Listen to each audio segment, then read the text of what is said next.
I am a bit late.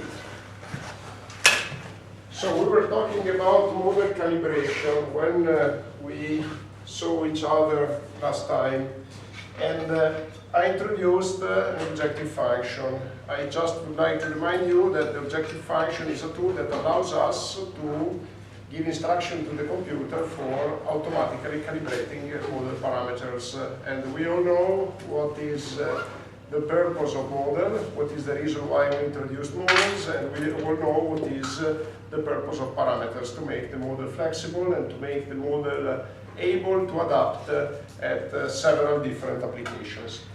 This is an example of an objective function.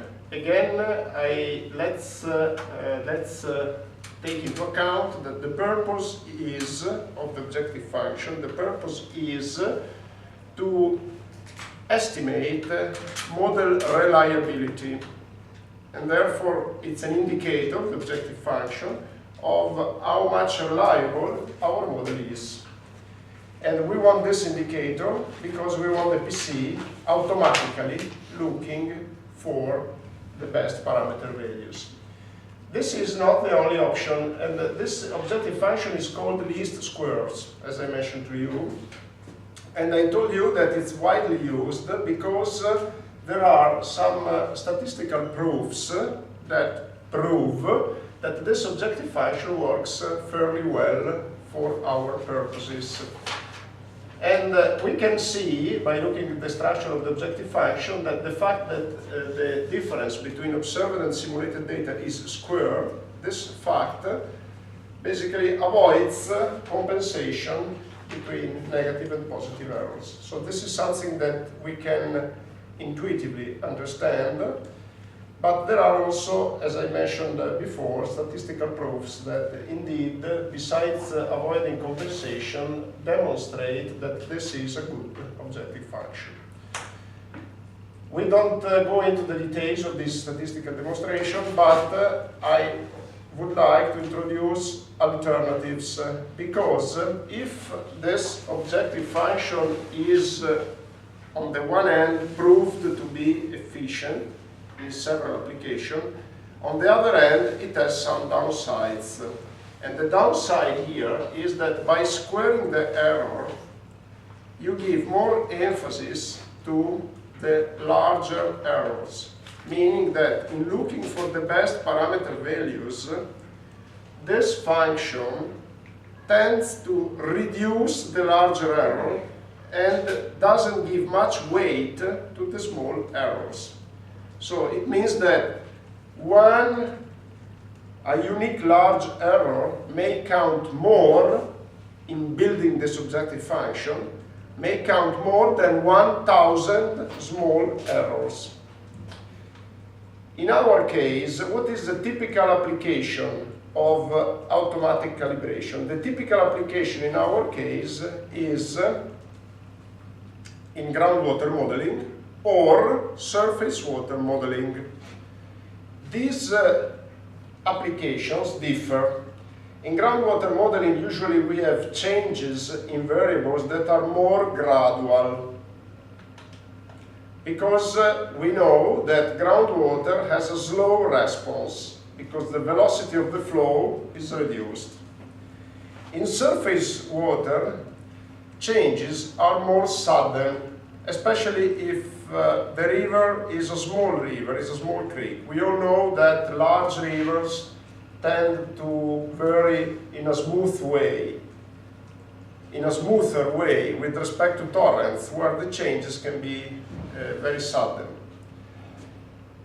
So, for the case of surface water, what happens is that typically the larger errors are in correspondence of floods. Because when we have this sudden variability, when we have a flood, of course the absolute value of the variable, the value of the variable river flow is much higher. And therefore, even the error as well is higher with respect to low flows. Therefore, this objective function, the moral of the story, is that it puts more weight on the simulation of flood flows in surface water. and puts less weight on the simulation of low flows. And the reason is, it's clear. If you have an hydrograph, I just would like to repeat what I just mentioned. If you have an hydrograph, suppose that you have this hydrograph QT with respect to time that is characterized by low flows, and then suddenly you have a flood. So what typically you observe in a simulation, if I now draw in blue the simulated line, I see that the simulated line is fairly close to the observed low flows. It's fairly close because the variable is much more reduced, and for the flood I can get something like this. And this is a good simulation because with respect to the flood flow, we see that we are in proximity of the flood flow. In relative terms, if I take the ratio between the error, this is my epsilon, this is my, let's call it the error epsilon t. In relative terms, if I take the ratio between this error and the observed flow, in relative terms, it's like 10%. If I look at low flows, in relative terms, the error is much higher. It's a smaller error, but it's much higher. But if I calibrate the model with this objective function, you see that the weight of this error that is squared becomes much higher with respect to the weight of these small errors. So the moral of the story is that if you use the least squares objective function for groundwater, that's fairly fine. If you use it for a rapidly varying variable, and you are interested in a good simulation of low flows, like in our case, this is not really very good. Why are we interested in the simulation, mainly interested in the simulation of low flows? Because we are talking about water resources management. We are talking about water distribution systems. And typically these systems are getting critical conditions when there is a low flow period, of course, because you have less water.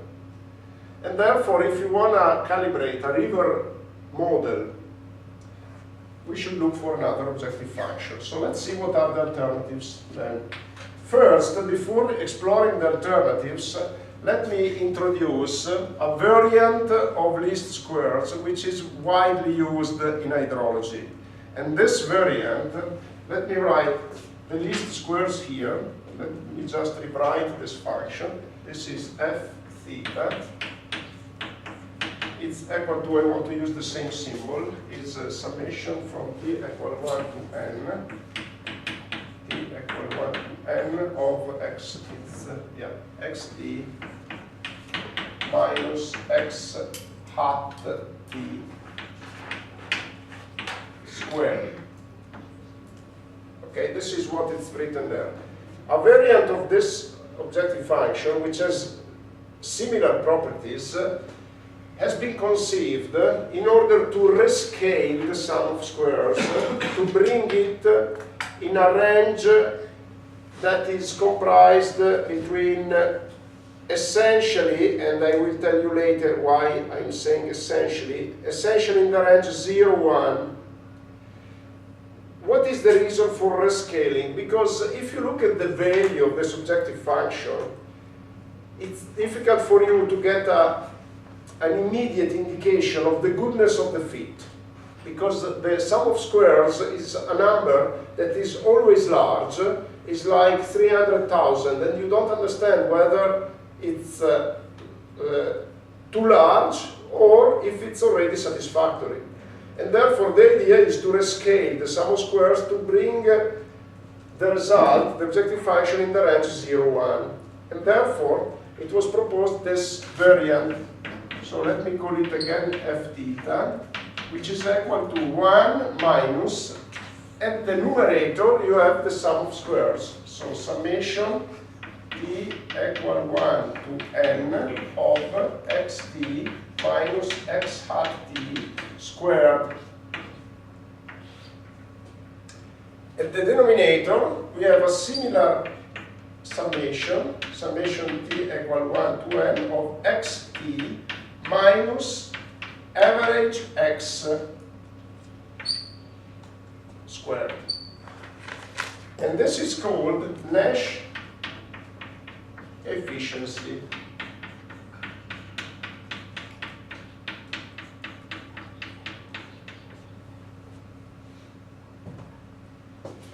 Or Nash-Sutcliffe efficiency, because Nash was the first author and Sutcliffe the second author of a paper that was written in 1969 to introduce the subjective function. And I tell you a curiosity, this is the most cited paper in hydrology. And the basic idea is very simple, but it got to be the most cited paper in hydrology. It has, I don't remember the number of citations, but it's like some thousands of citations. The idea is very simple, and let's explore what are possible results from this computation. First of all, let's suppose that the model is perfect. If the model is perfect, the sum of squares is 0, because you have x hat that is equivalent to x, and therefore you get the sum of squares that is 0. And therefore, if the model is perfect, the second term here goes to 0, and the Nash efficiency is equal to 1. So, a value of the Nash efficiency equal to 1 identifies a perfect model. And it's a value that we will never achieve, of course, because we know that in hydrology there is always uncertainty. Okay? Now, let's look at the denominator, because here the sum of squares is divided by this denominator. What is the denominator? It's the difference, squared difference of each observation minus the average value of x. Why the average? Because the average is a typical prediction if you don't have any additional information.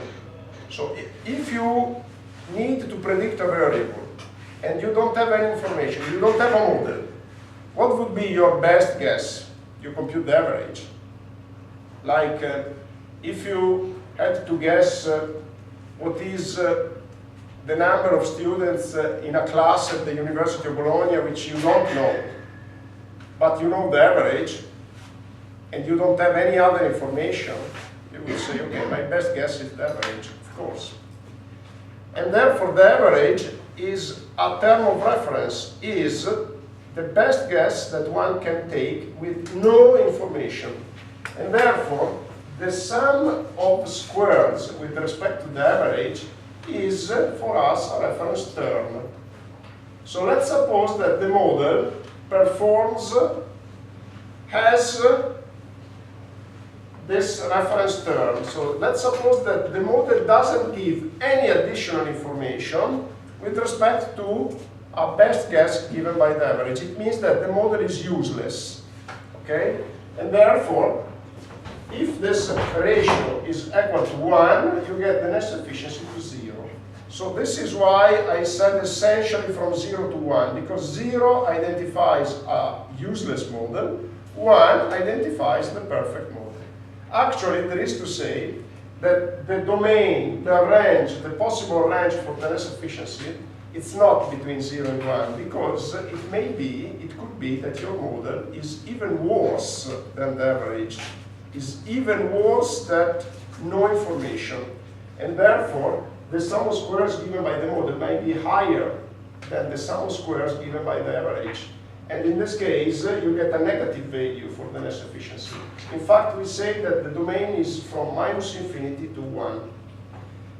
But from a practical point of view, we can say that essentially our interest is for the domain 0, 1, because if we get a negative Nash efficiency, it means that from a technical point of view, it's something that is absolutely unacceptable for us. So what could be, for hydrology, for rainfall runoff modeling, a good value of the Nash efficiency? If you get values that are 0.9, this is a very good model, very good hydrological model. I'm talking of surface water. Of course, What is a good value depends on the type of catchment, depends on the river, depends on many issues. I'm just giving some rules of thumb to you. So 0.9 is very good. 0.5, it's not very good. It's something that, from a technical point of view, is close to useless. Usually we get efficiency from 0.6 to 0.8. This is the range where we can consider a model a bit satisfactory. I tell you, if you get 0.5 from a technical point of view, and even when you submit papers and you report an S efficiency of 0.5, the reviewers usually say, yeah, but then the model is not very useful. Okay, the S efficiency is relative, let me use this term, is very close to the R-square index of the regression. The R-square, if you remember something from linear regression, you may remember that there is a goodness of fit index which is called R-square, and is comprised between 0 and 1. It's very close to the S efficiency. So if you compute a linear regression between observed and simulated data, and you compute R-square, you would see that it's very close to the S efficiency. Okay, so this is an alternative to sum of squares, but with the same properties. Puts emphasis on high flows. Good. Let's move forward with the other objective functions. Let me say, before I show you the next one, that there are thousands of possible objective functions. The literature proposes really a lot of them. I'm just showing additional two, and please try to keep in mind that I may ask, it's a typical question at the exam, model calibration, and therefore I may ask you to write down the objective functions. So please be sure that you remember what is sum squares, whether you remember dash efficiency, and the next one that I'm showing to you. Okay, so this is the lecture. This is less efficiency. I'm not enlarging it, I'm not magnifying it because I already put it on the blackboard, and this is the one that I want to introduce now. And there is the summation from t equal 1 to n of the absolute difference, absolute error. Absolute because we want to avoid compensation, but on the other hand we don't want to square. Why we don't want to square? Because we want to put more weight on the low flows, on the smaller errors, and therefore this is a possibility. On the other hand, if you're interested in high flows, you shouldn't use this. Okay, and there is another one that I want to introduce, which is called the sum. This is called sum of the absolute errors. The next one is the sum of the absolute relative errors, meaning that the difference, the absolute difference between observed and simulated flows is divided by the observed flow. I show you. It's here.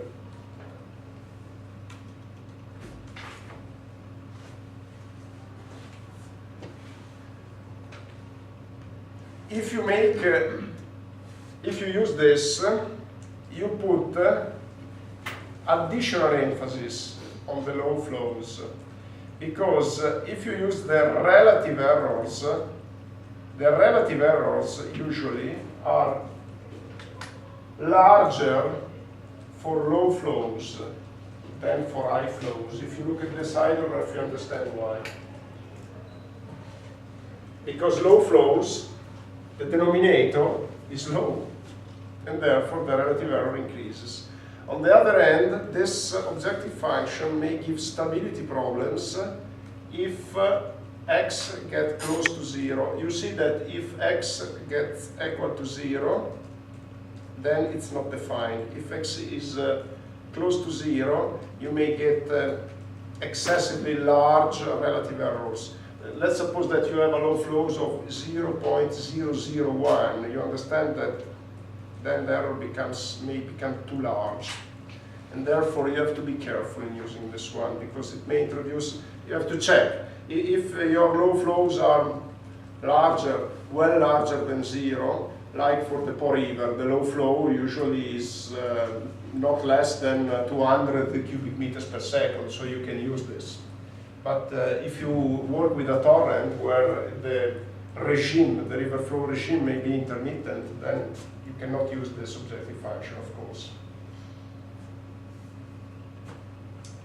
Okay, and then I would say that we completed the panorama of the objective functions. And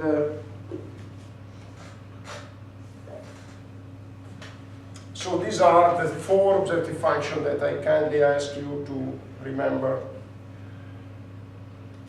Now, I just would like to mention, as it is mentioned in the web page, that calibration, there is a third alternative to calibration. We talked about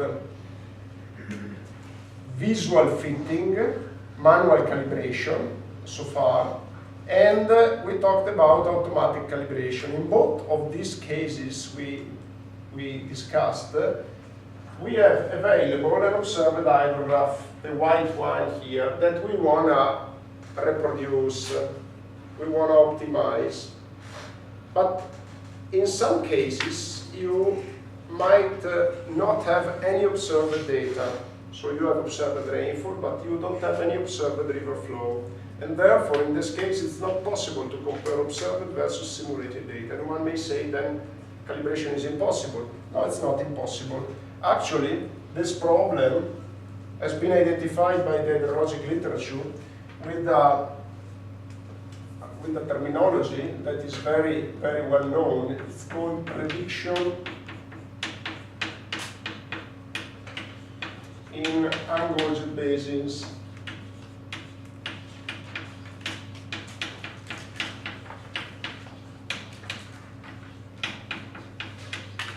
Or PUB.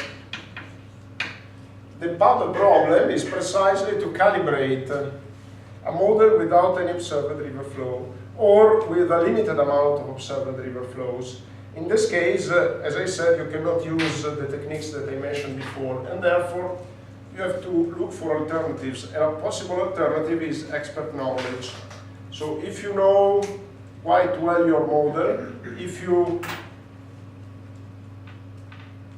you have some experience that allows you to identify, by looking at the catchment, by looking at alternative information, to identify some key features of the river flow regime, like the max flow that you can expect, or the average flow that you can expect. With expert knowledge, you can derive some guesses of these key features. Then you can calibrate the model parameters by mimicking, by trying to reproduce, to emulate these key features that you guessed based on your experience. And this is called, as I said, calibration through expert knowledge. You may look to a neighboring basin, to a neighboring catchment, where a model has been calibrated, and you may conclude that the two catchments are very similar, or you may rescale the parameters of the model calibrated on neighboring catchment to your study catchment by using some rescaling laws. We don't go into the details here, but this procedure, which may look very complicated to you, in some cases actually it's not complicated. Because in some cases, through the rational formula which we discussed, you can estimate what is the max flow that can be induced by a given rainfall. And therefore you just simply check that the model reproduces correctly these key features that you guessed. And of course there is additional uncertainty, but in some applications, you can sustain this additional uncertainty because you need some information. And of course, in your design, you have to take into account that your guess is uncertain. And but in some design projects, you are allowed to tolerate some uncertainty. So, as I said, I'm not going into more details. I just wanted to mention that this is, for sure, it's possible. Now, let me mention the last part of this lecture, which is related to model validation. So far we talked about calibration. Calibration is, in most of the cases, aims to reproduce observed data, because it's true that we can also use expert knowledge, but in most of the cases, the aim of calibration, especially if it's an automatic calibration, is to reproduce observed data. But then a question comes into play, and the question is, but the model that has been proved to be good in reproducing a set of observed data is necessarily good in reproducing other data, for instance, future data? And the answer is not necessarily. I mean, the model is trained, is calibrated, and therefore it's trained with respect to a data set, which can be an hydrograph or which can be a series of hydrographs. But there is absolutely no guarantee that when it's used in out-of-sample application, out-of-sample meaning out of calibration sample, we briefly say out-of-sample applications, there is no guarantee that with out-of-sample application the model performs as well as in calibration. Because, as I said, it has been trained. It's like an athlete that trains on the track and field, on the track and field ring, and then goes to run over a road. There is no guarantee that the same performances are repeated with a different setting. And the same is for the model. And therefore the question is, how can we get an indication, an estimate of how the model works in out-of-sample applications? The procedure that allows us to get this indication is called validation, or it's also called verification. And basically it's something that is very close to calibration, but the purpose of validation is not to calibrate the parameter. We run a model in order to get an idea of its performances, not with respect to a calibration data set, but with respect to a data set that has not been used in calibration. There are several techniques that can be used for this purpose. The simplest one is called split sample validation.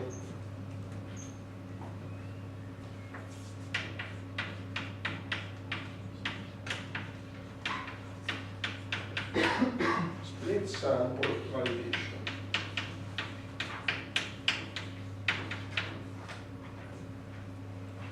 As the term suggests, the idea here is to take the calibration data sample and split it. Use the first part, or let's say use one part for calibration, but keep a portion of the data to verify the model, to validate the model. So we first calibrate the parameters, and then we run the model in out-of-sample mode by using the observed data that has not been used in calibration.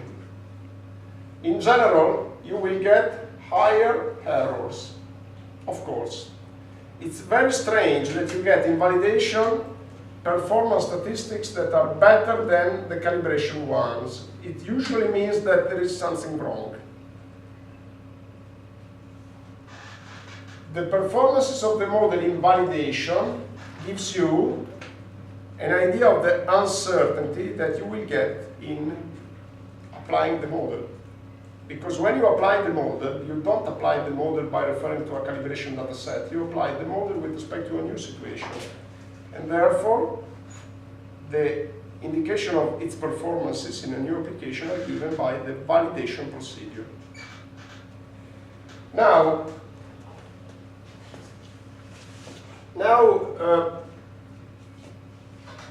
this split sample validation can be performed in different ways, meaning that you can split the sample in two halves, or you can keep for validation only a small part. If you split the sample in two halves, you can perform twice both calibration and validation. You can calibrate the model first on the first half and then on the second half. And if the model parameters change a lot from the two calibrations, of course it's not a good sign. If the model parameters remain more or less the same, this is fine. And then you have two validations. Again, if the performances in validation remain more or less the same, this is a good indication. And therefore the model looks stable, robust. Robust meaning that it gives a consistent indication. And you are more relaxed in using it. You are more reassured. There are several other techniques besides the split sample, and we will mention some of them later on. For now, this is what we need to remember. Keep in mind that at the end of the story, even if you perform a validation, the model parameters that you use in application should be estimated on the whole set. So even if you use the split sample validation, the model parameters at the end of the story should be estimated on the whole set of data. Otherwise, validation may imply, if you used only half of the sample to calibrate the model parameters, it's not a wise decision. It's a wise decision to make a check, to verify if the model is robust, if the model is in a way consistent. But at the end of the story, before applying the model, you have to use all the information available to calibrate the parameters. Needless to say, even if after calibration you have additional information that allows you to tune model parameters, you should use it. So after calibration, you may realize that some model parameters are not convincing, based on your experience. Not convincing because they don't match what you can guess from the available information. In this case, my suggestion is just tune them. Okay, and I think we are done here. There is a mention at the end of the page to another technique, cross-validation. It's just linked. So if you want to inspect what it means, you can follow the link. Otherwise, as I said, what we need to remember for our purposes is just what I taught to you.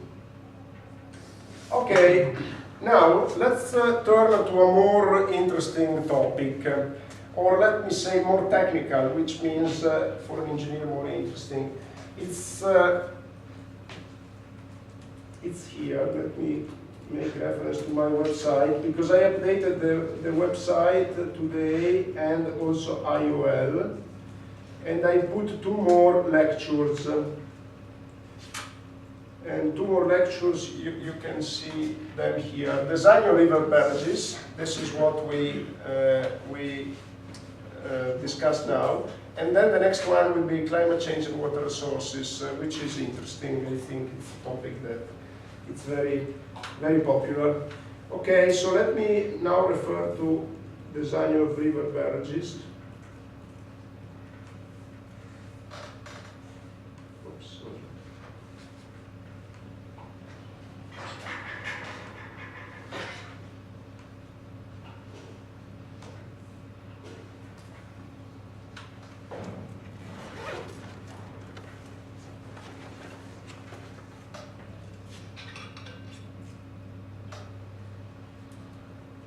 So what is a river barrage?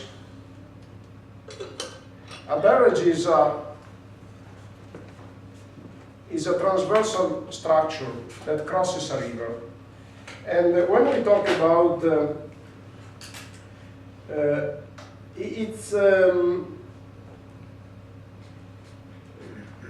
it's conceived for water withdrawal mainly.